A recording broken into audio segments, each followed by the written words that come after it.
My dear friends, આપણું ઘર જોઈએ, ઓફિસ જોઈએ, રસ્તાઓની પરિસ્થિતિ જોઈએ, આપણા ડ્રોવર ચેક કરીએ, આપણે ખુદને ચેક કરીએ તો ક્યાંક ને ક્યાંક એવું લાગે કે કોઈને કોઈ જગ્યાએ આ બધી સિસ્ટમ છે એ અવ્યવસ્થિત હોય.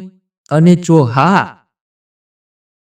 તો તમારે મારી સાથે એક દિવસ ઓર્ગેનાઇઝ ફાસ્ટ કરવો પડશે. ફાસ્ટ એટલે કે ઉપવાસ. ઓર્ગેનાઇઝ ફાસ્ટ એટલે શું? આવતીકાલે એક દિવસ મને જે પણ દેખાય એ મારામાં, આસપાસમાં, પરિસ્થિતિઓમાં એમને હું વ્યવસ્થિત રીતે ગોઠવીશ. જ્યાં પણ આડું અવડું હશે ને એ બધું સરખું કરીશ. બસ મારો એક દિવસ છે ને તે આના માટે મારે રાખવો છે.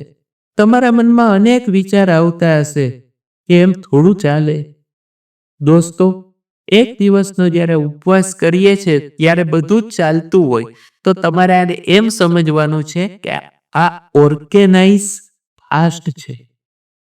અને મને એવો વિશ્વાસ છે કે તમે જ્યારે આમ તેમ નજર કરશો ત્યારે તમને પણ ઓર્ગેનાઇઝ ફાસ્ટ કરવાનું મન થશે, અને થાય તો એક દિવસ કરી નાખજો.